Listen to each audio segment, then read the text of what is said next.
Mainline engines. Buzz buzz. Boko reached the big station and arranged his trucks. Then he went to the shed and asked politely if he could come in. Duck was not pleased to see a diesel, but presently, when he found that Boko knew Edward, he became more friendly. And by the time Boko had told him about Bill and Ben, they were laughing together like old friends. "Have they ever played tricks on you?" asked Boko. "Goodness me, yes," chuckled Duck. "Edward is the only one who can keep them in order." "You know," went on Duck, "I sometimes call them the bees." "A good name," chuckled Boko.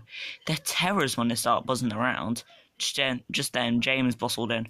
"What's that, Duck? You terrified of bees? You're only insects after all, so don't let the buzzbox diesel tell you different.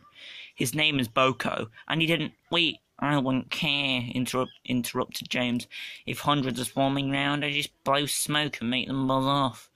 "Buzz, buzz, buzz," retorted Duck. James retired into a huff. James was to pull the express next morning. When Duck brought his coaches, the platform was crowded. "Mind your backs! Mind your backs!" Two porters were taking a loaded trolley to the front van. Fred drove while Bert walked behind. "Careful, Fred, careful," warned Bert.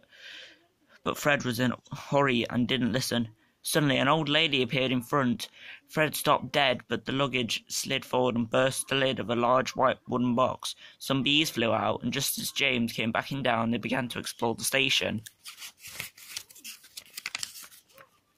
Someone shouted a warning. The platform cleared like magic.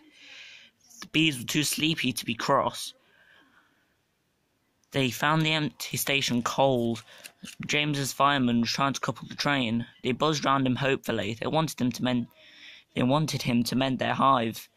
Then they could go back and be warm again. But the fireman didn't understand. He thought they would sting him. He gave a yell, ran back to his cab, and crouched with his jacket over his head. The driver didn't understand either. He swatted at the bees with his shovel. The bees, disappointed, turned no attention to James. James's boiler was nice and warm. The bees swarmed round it happily. "Buzz off! Buzz off!" he hissed.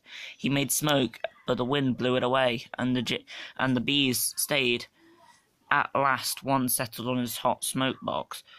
It burnt its feet. The bee thought James had stung it on purpose. It stung James right back on the nose. "Eee!" whistled James. He had had enough. So had his driver and fireman. They started without waiting for the guard's whistle. They didn't notice till too late they had left their train behind. In the end, it was Boko who pulled the express. He was worried at first about leaving his trucks, but Duck promised to look after them, and so it was arranged. He managed to gain back some of the lost time, and the factory was pleased with him. No one seemed to notice when James came back to the shed. They were talking about a new kind of beehive on wheels. It was red. They all said